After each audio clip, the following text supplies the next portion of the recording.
அனைவருக்கும் வணக்கம். நம்ம இந்த வீடியோவில் மெட்ராஸ் ஹைகோர்ட் உடைய மார்க் லிஸ்ட் வந்திருக்கும், எல்லோரும் பார்த்துருப்பீங்க. இப்போ பார்த்தோன்னா ஒரு சிலருக்கு வந்து மார்க்கே வந்து காமிக்கலன்னு சொல்கிறாங்க. அதுக்கான காரணம் என்ன, அதுக்கான ப்ரூஃபும் நான் காமிக்கிறேன் பாருங்கள். நெக்ஸ்ட் பார்த்திங்கன்னா, நமக்கு எடுத்துக்கிற மார்க் அடிப்படையில் எனக்கு கிடைக்குமா, அடுத்த ஸ்டேஜுக்கு நான் போகணும் இன்டர்வியூக்கு அப்படின்னு கேட்குறாங்க. ஆனால் இது என்ன இப்படி கேட்குறதுக்கான காரணம் என்னென்னா, ஒவ்வொரு டிஸ்ட்ரிக்கும் வேக்கன்ஸ் பார்த்திங்கன்னா நிறைய வேக்கன்சிஸ் வந்து வேரியேஷன் ஆகுது. சரிங்களா, ஒரு சில வேக்கண்ட்டில் அதிகமாக இருக்கும், ஒரு சில வேக்கண்ட்டில் ரொம்ப கம்மியாக இருக்கும். இதுதான் முக்கியமான ரீசன். அது மட்டும் இல்லாமல் இப்போ நான் சார் ஒரே மார்க்கில் இப்போ பார்த்தீங்கன்னா ஒரு இடத்துல ஒரு 10 வேக்கண்ட் இருக்குது. ஆனால் ஒரு சிலர் வந்து இப்போது reader, examiner, junior by life, senior by life list கேட்டகரியில் நான் ஒரு 155 எடுத்திருக்கேன் சார், இல்லை 150 எடுத்திருக்கேன். அப்போது 2 பேர் எல்லோரும் ஒரு 100 பேர் ஒரே மார்க் இருந்தால் கூப்பிடுவாங்களா அப்படின்னா, அந்த கேட்டகரியில் அந்த வேக்கண்ட்டுக்கு நீங்கள் மட்டும்தான் ஒரு 200 பேர் இருக்கீங்க அப்படின்னா, அந்த 200 பேரும் ஒரே மார்க் எடுத்திருந்தா கண்டிப்பாக அந்த 200 பேருமே அடுத்த ஸ்டேஜுக்கு நீங்கள் வந்து கண்டிப்பாக உங்களை கூப்பிடுவாங்க. அதில் வந்து நீங்கள் எந்த அளவுக்கு நீங்கள் பெஸ்ட்டாக பண்ணுறீங்களோ, அந்த 30 மார்க்குக்கு 30 மார்க்குக்கு இன்டர்வியூ இருக்கும். அவங்க மினிமம் 12 மார்க் கொடுப்பாங்கன்னு அதில் கொடுத்துருக்காங்க நோட்டிஃபிகேஷனில். ஆனால் 12 மார்க் நம்மளுக்கு போதாது. நீங்கள் ஜாப் வாங்கணும் அப்படின்னா அந்த 30 மார்க் தான் டிசைட் பண்ணும். அதுக்கு என்னென்னலாம் கொஷின் கேட்பாங்க, அது எப்படி அப்ரோச் பண்ணுறது. சரிங்களா, சாதாரண ஒரு கொஷின். இப்போ இருக்கிற இந்திய உச்சநீதிமன்ற தலைமை நீதிபதி பேர் என்னன்னு கேட்டாங்க. அவர் ஏஜ் என்ன, அவருக்கு என்ன ஏஜ், அது மேக்ஸிமம் ஏஜ் என்ன, அவர் எப்படி இருக்க முடியும், அவரோட குவாலிஃபிகேஷன் என்ன, அவர் எங்கேருந்து இங்கே வந்தார், அப்போ அது மாதிரி லிஸ்ட்டில் ஒரு சிலதெல்லாம் நம்ம தெரிஞ்சு வச்சுக்கணும். அப்படின்னா அவங்க கேட்குற கொஷினுக்கு நமக்கு கிளியராக ஆன்சர் தெரிஞ்சாவே ஆட்டோமேட்டிக்காக நம்ம மைண்டில் போல்ட்னஸ் வந்துடும். ஈஸியாக நம்ம ஸ்ட்ரக் ஆகாமல் க்ளீனாக முடிச்சிடுவோம். ஃபுல் மார்க்கும் வந்துடும் நமக்கு. அப்படி மார்க் நம்ம அதில் எடுத்துட்டோம்னாவே போதும், ஈஸியாக நம்ம ஜாப் வாங்குறது கன்ஃபார்ம் ஆயிரும். சரிங்களா, அதனால் இதை வந்து மிஸ் பண்ணாமல் ஃபாலோ பண்ணுங்கள். நான் எல்லாமே இப்போ பார்த்தோன்னா இந்த சென்னை மாவட்டத்தில் என்னென்ன வேக்கண்ட் இருந்தது, அந்த வேக்கண்ட்டுக்கு எவ்வளோ மார்க் எடுத்தால் ஒரு ஆவரேஜாக கிடைக்கும் அப்படின்ற ஒரு கால்குலேஷன் சொல்கிறேன் பாருங்கள். ஒரு சிலர் மார்க் எனக்கு வரலன்னு சொல்கிறாங்க பார்த்தீங்களா, அதுக்கு எனக்கு ரீசன் இங்கே இருக்குது பாருங்கள். குறிப்புன்னு சொல்லியிருக்காங்களா, இதில் பாருங்கள். செகண்ட் பாயிண்ட், விண்ணப்பதாரர்கள் பகுதி ஆ, அதாவது பார்ட் ஏல குறைந்தபட்ச தகுதி மதிப்பெண் அடிப்படையில் 40% வாங்கியிருக்கணும்.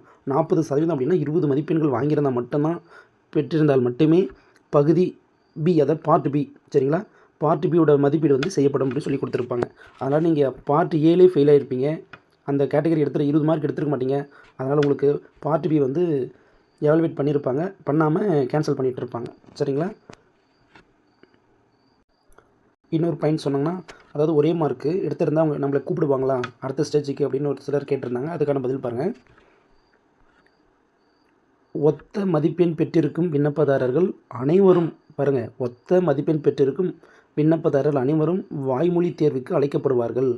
சரிங்களா, அப்போ ஒரே மார்க் எடுத்து எத்தனை பேர் எடுத்திருந்தாலும் இப்போது 170, அதாவது 170 இந்த pattern reader, examiner, junior by life, senior by லைஃப்லாம் வச்சு கொஷின், டோட்டல் கொஷின் பார்த்திங்கன்னா 170, 170 கொஷின், 30 கொஷின் பார்த்திங்கன்னா நமக்கு இன்டர்வியூவில் கேட்பாங்க. இந்த 170க்கு இப்போ 150 எடுத்தவங்க ஒரு கேட்டகரி ஏதோ ஒரு கம்யூனிட்டியில் ஒரு 2 வேக்கண்ட் இருக்குன்னு வச்சுக்கோங்க. அந்த 2 வேக்கண்ட்டுக்கு நீங்கள் 200 பேர் ஒரே மார்க் 150 எடுத்திருந்தீங்கன்னா, இந்த 2 வேக்கண்ட்டுக்கு இந்த 150 எடுத்தவங்க 200 பேர் இருந்தாங்க அப்படின்னா, இந்த 200 பேருமே நெக்ஸ்ட் ஸ்டேஜுக்கு கூப்பிடுவாங்க.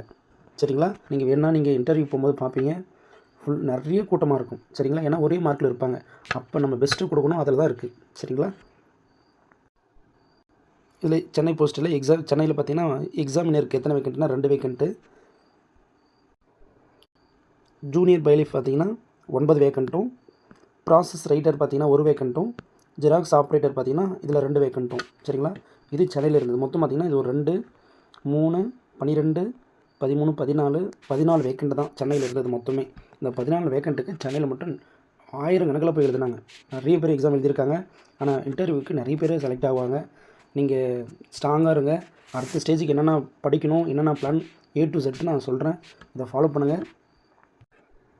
ஃபைனலாக ஒன்று சொல்கிற பாருங்க, என்னை பொறுத்த வரைக்கும் சென்னை டிஸ்ட்ரிக் மட்டும் எடுத்துக்கிட்டு அப்படின்னா 160ங்க, 160. இந்த 160 ப்ளஸ் எடுத்தவங்களுக்கு கன்ஃபார்மாக இந்த கேட்டகரியில் 14 வேக்கண்டில் வர்றதுக்கு சான்ஸ் இருக்குது. நெக்ஸ்ட் ஸ்டேஜுக்கு கூப்பிடுவாங்க. சரிங்களா, மற்றபடி இருக்கிறவங்க வந்து OA எக்ஸாம் அப்ளை பண்ணாங்க பார்த்தீங்கன்னா, அதில் நிறைய வேக்கண்ட் இருக்குது, அதில் என்ன சான்ஸ் இருக்கலாம். ஆனால் இதில் வந்து சான்ஸ் 160 ப்ளஸ் எடுத்திருந்தால் மட்டும் தான் வாய்ப்பு இருக்குது. சரிங்களா, தேங்க்யூ. நெக்ஸ்ட் வீடியோவில் சந்திக்கலாம்.